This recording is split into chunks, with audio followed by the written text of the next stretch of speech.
Over 1 billion people on Earth that don't have access to clean water, and you're complaining that your Instagram's not growing? Fuck you. Fuck yeah. Positivisme, perspective et surtout de la patience. Ce qu'on vient d'entendre, c'est exactement ce qui a inspiré, puis ce qui inspire encore aujourd'hui mon aventure dans la Vivi Like Comey Family. C'est donc avec le cœur, puis la passion que je vous embarque avec moi pour un autre épisode du Vivi Frog Show.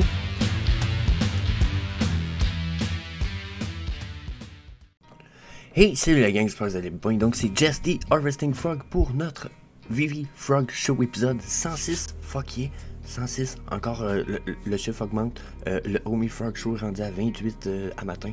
Oh my god, tout grossi. Puis là, fuck yeah, on a des news genre super bullish pour Vivi.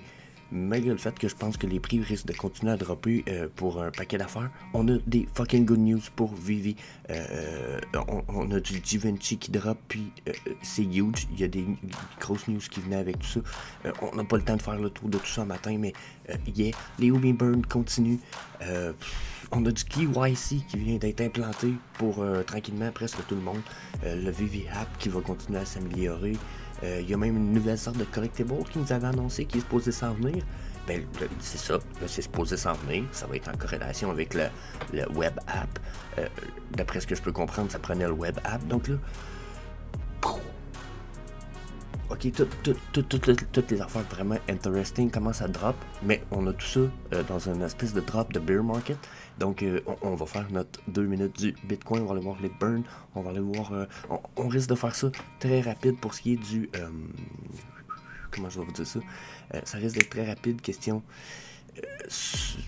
survol de nos 3D Collectible Price, mais je change pas la formule du show, donc that's it, faut aller faire un tour de disclaimer time, so yeah.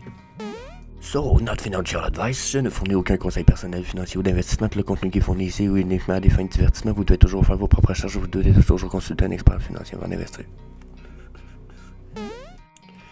Donc, first of all, Givenchy. Oh yeah, on a du Givenchy qui drop. On a 3 collectibles, si j'ai bien compris, si j'ai bien compté plutôt, qui drop. Puis, tous les profits de cette vente-là retourne à le Mag Jeune Association qui se trouve être une association ok, comment je vais vous dire ça? Un petit peu en fait. Bon, hein, avant d'essayer de vous faire un résumé personnel qui est peut-être faussé, je suis tellement pas froissé justement les gens de cette communauté-là, qui est la communauté là maintenant. En plus, ça a l'air qu'il y a des nouvelles lettres là. Là c'est justement, je ne veux froisser personne. C'est la communauté LGBTQIA+. OK? C'est... pis là, même à mort hier, parce que là... en tout cas, je reviens avec ça. Donc, je voulais pas froisser personne. Donc, la communauté, OK, le MagJeune LGBT+, c'est une association par et pour les jeunes LGBTI+, âgés de 15 à 30 ans, fondée en 1985. Donc là, ça a comme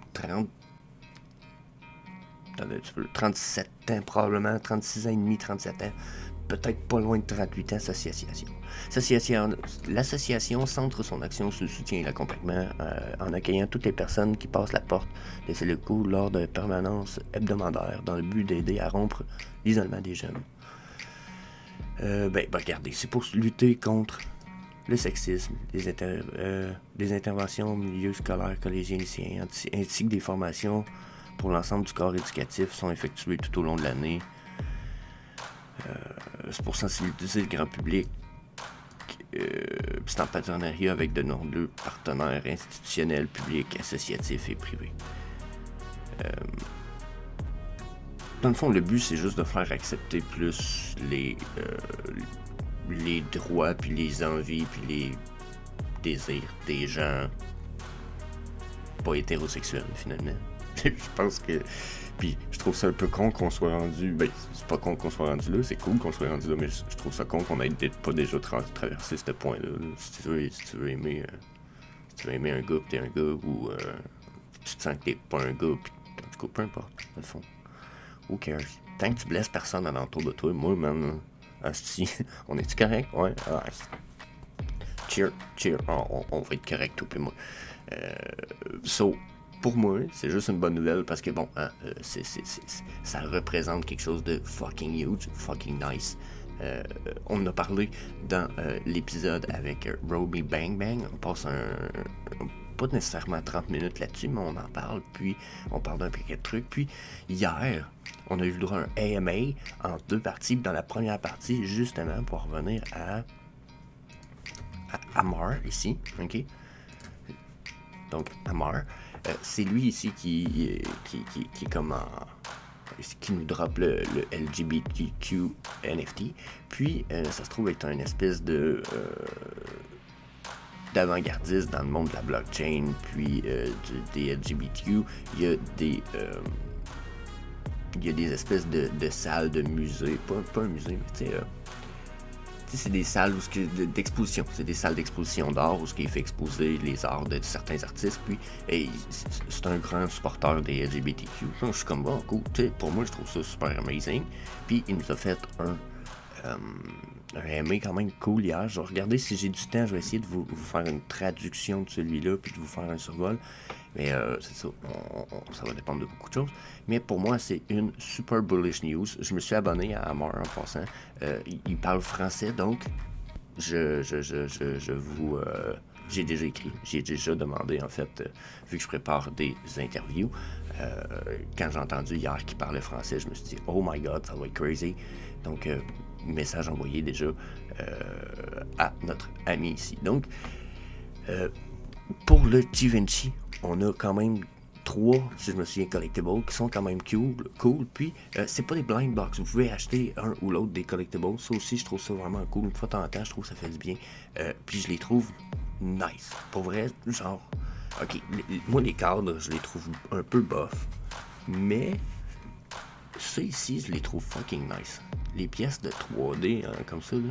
Donc, checkez. Ça, c'est le Flag Uncommon. Celui-là va être 50$.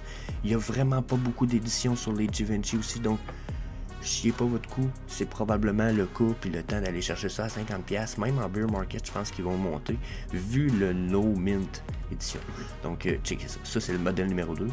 C'est un big art. Still. So, yeah. Why not? Genre, je le trouve cool aussi, pour vrai. Puis, j'aime les reflections dedans. Je trouve qu'il a l'air cool. Puis, on a... sont toutes les 50... Attendez, juste être sûr d'être bien pris. 50. Puis, celui-là risque d'être plus cher un petit peu. 100$ ici. Ils ont tous 1900. Donc, yeah. Celui-là est un peu plus spécial. On vous dirait plus des... Je sais pas ce que c'est. Mais...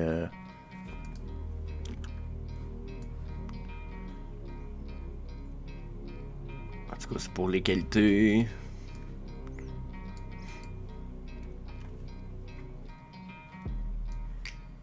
Je sais pas c'est qui est déçu. J'essayais de lire, voir si on savait c'était qui est déçu. Je sais pas, je suis trop inculte. Mais je pense que c'est quand même de quoi d'important. Puis là, faut le dire, Amar, il en a parlé hier dans l'interview. Il y a des musées, puis pas des petits, là. Non, il y a des très gros musées qui ont commencé à s'intéresser et qui ont déjà acheté des NFT de Rewind Collective, de Vivi, pour présenter dans leur musée. Donc, think about it. On parle de musée, là, on parle plus de petits joueurs. Là. Déjà, on avait des whales qui commençaient à s'appliquer. Là, on rit plus, là, hein? Donc, oui, Randy Chavez qui a interviewé notre petit monsieur ici. J'ai pas eu l'occasion d'aller voir. Je vais peut-être aller voir tout ça aussi. Donc, yeah, think about it, je suis pas mal sûr. Puis, je vais vous dire, Amar, il a l'air d'une personne quand même super impliquée pour bien des affaires. Donc, yeah, that's it. Donc, je radote déjà depuis trop longtemps là-dessus. On va aller voir les Homie Burn. On va faire un 2 minutes du Bitcoin. Puis, on jump au reste du stuff. So. Donc, pour les Homie Burn, on est rendu à 61 milliards 826 millions. Je pense qu'on a jumpé comme de un autre 200 millions en une journée ou deux. Donc, fucking nice. En plus, on a le Givenchy qui arrive aujourd'hui. Ça va nous remonter nos burns. Puis, sûrement augmenter notre market cap qu'on va aller voir plus tard. N'oubliez pas, il y a un paquet de petits jeux pour burn du Homie. N'hésitez pas à aller faire un tour. Je pense que Homie Burn Daily en a partagé certains ici. Là. Regardez, on a ici, en fait. Vivi Team Arcade, vous pouvez trouver ça sur le apps de Apple, donc sur le Apple Store pour ceux qui sont sur Apple. On en avait d'autres de Curtis Cooper. Puis, vous pouvez aller sur le Omi Burn Shop. J'en présente un modèle ici. En fait, c'est le modèle que je regarde présentement pour moi. Je me dis, je pense que ça risque d'être le modèle que je vais m'acheter. Je pense que, si j'ai bien compris, regardez, le hoodies, la cagoule est faite un peu dans le même style dans le collet ici. Donc, je regarde me faire celui-là, peut-être le faire avec un modèle avec le print dans le back également. Donc je vous invite à aller faire ça. 100% des profits va burn du Omi. Même que je me paye mon hoodies, je vais burn du Omi. So yeah, that's it, so fucking nice. So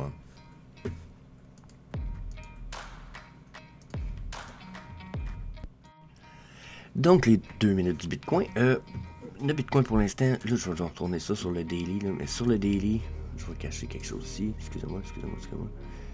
Donc, pour ce qui est de notre Bitcoin sur le daily, vous voyez qu'on a défoncé l'espèce de support que je nous avais donné, qui semblait quand même être un support super important. Donc là, personnellement, je trouve pas ça très bullish. Puis je vois que dans mon MACD, j'ai une vague retour vers le bas. J'ai pas fini ma chute de mes 2 stochastiques RSI les plus courts, time frame les plus courtes ici. Donc cette chute-là risque de ramener ceux-là en bas aussi. Par contre, le volume ici me reste 14 heures, j'ai pas tout à fait atteint la moitié de mon volume, donc peut-être déjà une perte dans le volume. Si je regarde les 6 EMA, on voit que c'est encore mon EMA numéro 8 qui est refusé présentement avec le petit orange. Donc, tant qu'on n'a pas défoncé au moins le 21 ici, perso, je ne suis vraiment pas bullish pour le Omi. On a même défoncé une résistance quand même assez importante là, ici, là, 21 000, puis on refuse de passer par-dessus, là. Ok, regardez là. Ça ici, là, pour l'instant, on refuse de passer par-dessus ça. Puis on refuse de passer un peu comme en dessous de ça. Mais c'est parce que si on continue à descendre, notre prochain range, il est ici. Donc on parle de entre 16 et 19 000. À 16 000, je pense qu'il y en a beaucoup qui vont avoir mal au cul. Je dis ça comme ça. Là. Mais d'après moi, il y en a qui vont se prendre... c'est ça. Il y en a qui vont se prendre une claque. Donc sur le 4 heures maintenant, si je viens continuer de regarder mes... excusez, j'étais rendu sur le MACD. Si je regarde mes EMA, on voit toujours un peu la même genre de situation que je parlais hier. C'est que on commence à faire fan-out nos EMA comme ça. Ils s'éloignent les uns des autres, puis on repart sous celle-ci quand même avec une importance une distance importante. Donc là, si on continue cette descente-là, puis qu'on repart pas sur la uptrend pour aller les tester tranquillement, d'après moi, on est en refus total. Donc déjà, on a un refus de 55. D'après moi, on va avoir à tester. Puis on va sûrement avoir des refus sur la 8, 13, 21. Donc déjà, d'avoir à tester ceux-là pour retourner vers la 55. Risque pas d'être super bullish. Donc je ne veux pas être full bullish quand je regarde mes EMA comme ça. Par contre, si je viens ici, peut-être que... Je vais étirer un peu le MACD. Juste pour voir ce qu'il nous donne. Lui non plus, je suis pas très bullish. Vous voyez, on est sur une downtrend. Par contre, on est peut-être en train de perdre du volume sur mon Instagram. Quoi qu'il resterait 14... Il resterait quoi? On est sur le 4 heures, il resterait 2 heures. Puis j'ai pas fini ma descente. Donc ici, probable que je risque d'avoir une continuité de la descente. Mais quand je regarde mon stochastique RSI ici sur le 4 heures, je vois clairement que je suis dans le bas pour 2 des time frames. Donc, possible remontée pour le Bitcoin. Si je rajoute quelque chose qui avait été appliqué par God's Entry, qui nous avait fait une belle charge, j'en ai parlé dans mon vidéo d'hier, je vais vous la présenter rapidement. Donc vous voyez, il nous avait fait ce qu'on appelle un Head and Shoulders. Donc ça c'est le genre de charte qu'on voit que généralement, si on finit par faire ce qui se passe là, on va chuter ici ensuite, ce qui nous ramènerait probablement vers les 17 000 dont on avait été touché. Ensuite, si je regarde ici en ce moment, vous voyez ça, bon, ça avait été appliqué. Ça ici, on avait comme eu un flash top, on est un petit peu moins haut que ce qui avait été prédit peut-être par son Head and Shoulder, mais vous voyez qu'on lui a touché pareil. Là, depuis qu'on est redescendu, on s'était rendu ici, mais là, en ce moment, ce qui se passe, c'est qu'on est allé toucher exactement, presque exactement.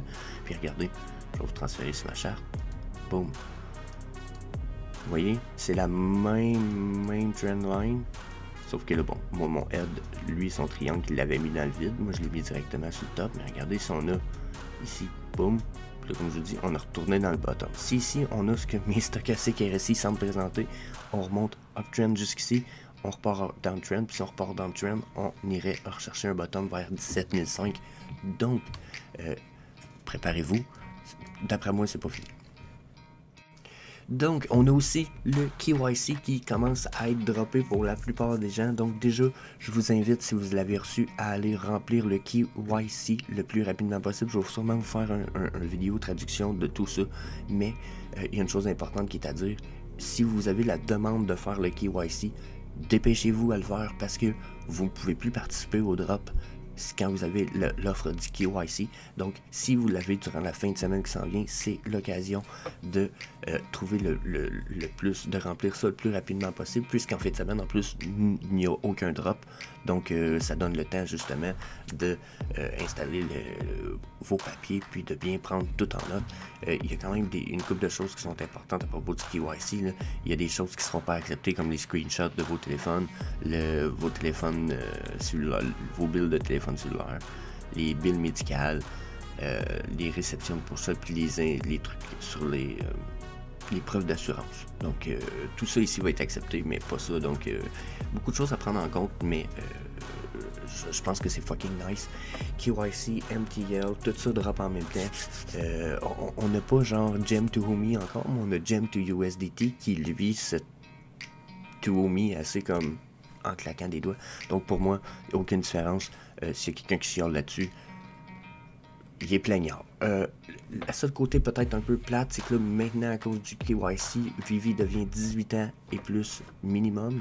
Fait que tous ceux qui avaient des enfants avec leur application, avec leur compte, ce serait peut-être mieux peut-être pas faire le KYC tout de suite, parce que là, ils vont intégrer tranquillement des features qui vont permettre de soit lier la compte de votre enfant au vôtre, ou de donner un accès parental à la compte de votre enfant par rapport à votre compte à vous. Donc, ceci étant dit, that's it. On va aller voir nos collectible price, puis leur market cap. Vous allez voir, il y a de quoi que je trouve interesting.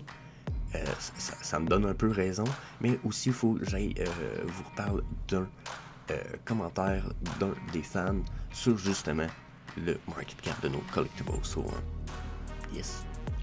Donc, le market cap de nos 3D collectibles est chuté quand même assez drastiquement, 432 millions. Hey, on est passé de 534 à 432 en quoi, 2 jours?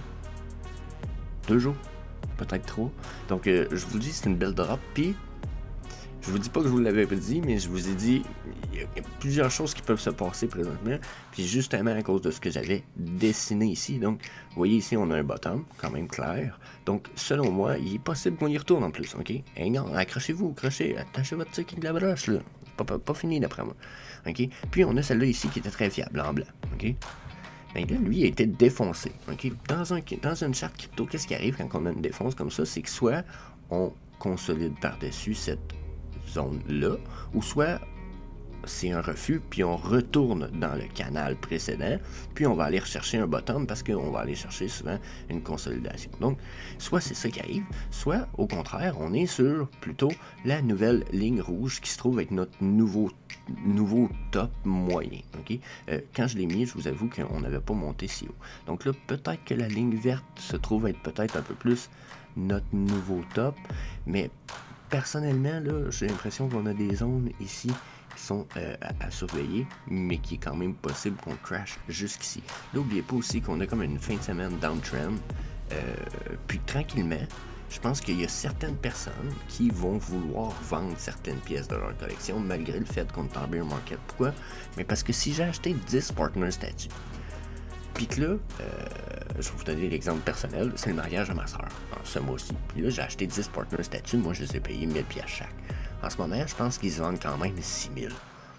Si je décide d'en vendre 2, puis de payer le mariage à ma soeur, ou d'en payer une partie en tout cas, je suis encore en profit, là. Je suis encore en profit. Même avec le 10% puis le 25% qu'il faut que je donne à mon gouvernement, là, t'es encore en profit. T'es encore en gros profit. J'ai-tu dit j'étais encore en profit? Bon, ben c'est clair, hein? Fait que, imaginez ici le gars qui vend à 4000, l'autre qui l'undercut à 2005, puis l'autre qui... Puis, tout le monde peut se mettre là, je m'étonnerait que ça aille jusque là, partner statut, c'est un exemple hypothétique bidon, mais les gens pourraient s'undercut sur le marché, ce qui pourrait faire descendre le market cap. Là, ici, un market cap full diluted, c'est basé sur le prix du floor price du plus bas des collectibles. Puis là, faut que j'en vienne aux commentaires de Osiris de Scotted Fold. Déjà, peace man, j'adore tes comments, t'es souvent là en plus à faire des comments ou à like. C'est pas la première fois que je vois ton nickname, so déjà, merci. Deuxièmement, je veux lire ton comment, il a écrit, il dit je réfléchis et je sais pas si on peut se fier au graphique des mouvements de prix sur VV et du nombre de listings de collectibles. Pour certains collectibles, il me semble avoir vu le nombre de listings monter, mais ce sont des listings dans les millions de dollars et les mouvements de prix sont parfois liés à l'annulation des listings. T'as raison. Souvent. Sauf que le mouvement des prix est dû à l'annulation des listings si ce listing-là est sur le floor price. C'est important à prendre en note. Dans la mesure où si mon collectible c'est pas le plus bas sur le marché, même s'il est délisté, ça change pas le market cap des collectibles. Parce que le market cap des collectibles, ou des comics, est basé sur le prix du collectible le plus bas sur le market fois le nombre de collectibles de cette série-là. Donc, si, exemple, Spider-Man de Mighty Marvel, il y en a 1000, puis que puis qu'ils valent tous 2 piastres, que le moins cher sur le marché vaut 2 piastres, ils vont faire 2 fois 1000, puis tu vas avoir ton market cap. Okay? Donc, il faut que l'annulation du listing, ce soit une annulation du plus bas. C'est déjà arrivé avec des données. Ça a fait bouger le market cap sur un hostie de temps. Mais, souvent, puis on va le voir en plus, j'en ai déjà parlé dans mes épisodes en plus, genre où ce que je vous dis, regardez, là, ce mouvement de market cap là, ça peut juste être à cause d'un collectible qui a bougé beaucoup, puis souvent c'est un gros collectible que son floor price, il monte genre de 2000, 3000 piastres, oui, mais s'il y en a 8000 de ce collectible là, fois 3000, ça fait bouger les market cap de beaucoup, donc ça peut même créer des mouvements de FOMO pour d'autres collectibles quand un market cap explose pour certains. Donc, think about it, ok? Il dit, et aussi, je sais pas s'il y a un échange pour le listing d'un collectible, par exemple, et il y en a plus, on ne sait pas, la courbe représente le prix des ventes du collectible. Ben, on sait que sur Ecomi Wiki, quand il y a des points, exemple pour un collectible, si on se fait exemple quand j'ai fait la charte pour mon partner statut, on sait que tu es capable de voir le dernier prix vendu puis à quelle date. Fait que souvent tu peux te donner une idée à savoir si c'est juste des mouvements de prix. Donc j'en reviendrai probablement plus tard. Puis il dit, alors la montée du nombre de listings pourrait être une manipulation des baleines en mettant les prix dans les millions. Oui, mais là c'est là où je pense que tu te trompes, Osiris. C'est comme je t'expliquais tout à l'heure, c'est que moi, même si je peux faire ça, je peux manipuler le market, ça s'est déjà vu justement avec les données. Il y a quelqu'un qui va arriver et qui va mettre 2 données à 50 000, mettons, puis qui sont toutes à 100 000 chaque. Tu vas voir le market cap dropper. Puis il y a peut-être quelqu'un qui va dire, puis il y a quelqu'un qui va les acheter, puis là, le market cap va remonter. Tu comprends? Puis ça va faire la différence aussi dans les prix de tes collectibles. Tu vas voir les mouvements vraiment s'activer dans ta charte, puis tu vas le voir à cause du dernier vendu, puis à quel prix. Okay? Donc, tu dis, il n'y a pas d'order book, on ne voit pas d'ordre d'achat, puis il n'y a que la vente. Ouais, ça, je comprends. Mais encore une fois, tout ça est lié à ton floor price. C'est là pourquoi il est écrit market cap full diluted. Puis je dis tout le temps, faites attention, parce que tout ça, ça peut être du gross market manipulation. Puis je l'ai déjà montré dans des vidéos passées. Là, aujourd'hui, je suis short dans le temps pour mon vidéo. Je ne veux pas l'étirer trop longtemps. Justement, je veux qu'on aille voir mon 3D collectible price.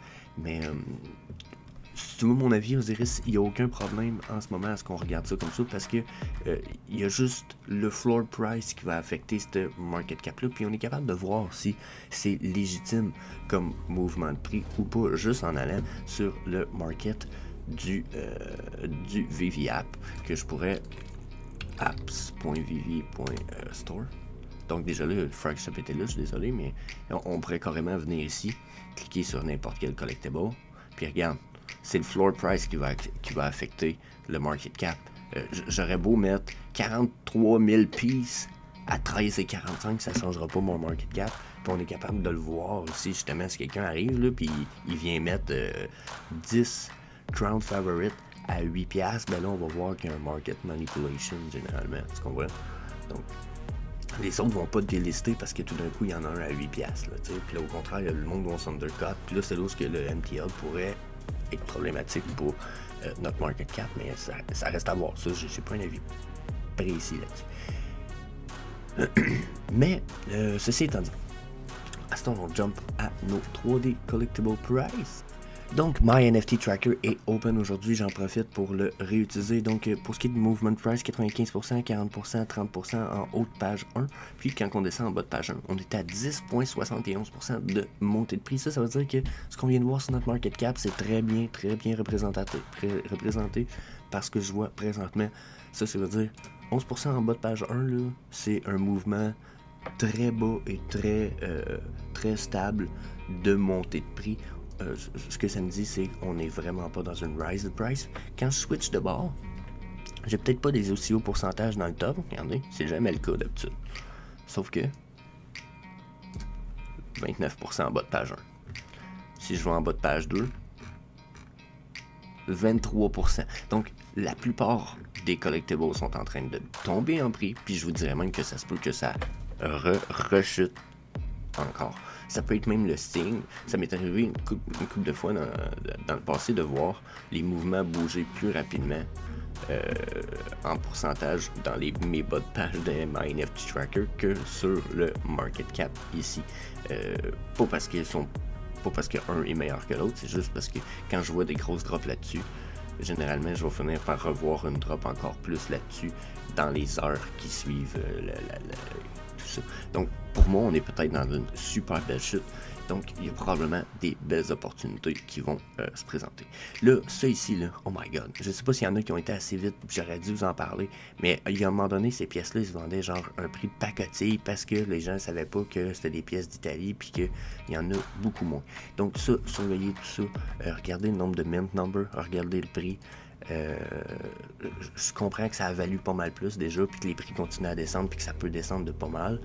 Mais on est encore à 1800. Même si ça tombe à 800, ils se vendaient pas loin de 150, je pense. Genre la première journée qu'ils ont droppé sur le market, genre il y en a qui s'en débarrassaient. C'était quasiment honteux. Donc, yeah. Ensuite, qu'est-ce qu'on a comme drop de price? Pour vrai, là, avoir un showroom avec plein de posters du Jurassic de même, ça serait fucking nice. Donald Duck à 95, c'est un prix de fou. Lui, c'est quoi son time low? 79? Ouais. Je sais pas si ça vaut la peine d'attendre. I don't know. Crown Favorite, je vais être franc avec vous autres. Je savais que ça descendrait là. J'ai 15 gems. Je sais pas s'il y en a qui se rappellent quand j'ai utilisé. J'ai fait le vidéo sur le Vivi app. Allez voir ça de toute façon. J'ai fait une vidéo sur le web app de Vivi. Ça. Puis je l'ai utilisé. Puis j'ai mis 15 gems dans mon wallet. Puis j'en avais pas plus. Puis je me suis dit, c'est pour faire le test. Mais je vais les utiliser parce que je suis sûr que il va descendre en bas de 15 gems. Regardez là. Yeah! Donc, voulez-vous que j'aille un peu crazy? Je pense même qu'il va descendre en bas de 10 gems. Donc, un peu crazy prediction. Donc, je pense que ça va être une belle opportunité à ce prix-là ou plus bas. C'est un collectible super nice. Même chose ici, hein. Oh my god, le Star Wars stuff. Les gens négligent ça. C'est ridicule, vous devriez pas. Winnie the Pooh. Je suis pas Winnie the Pooh. Moi, je suis le gars qui dit que personne aime Winnie the Pooh.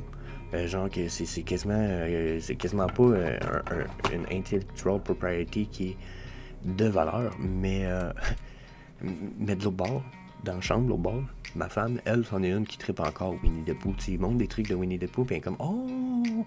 Et elle aime encore ça. Peut-être qu'elle serait pas aussi fan de s'en acheter puis d'en mettre partout dans la maison.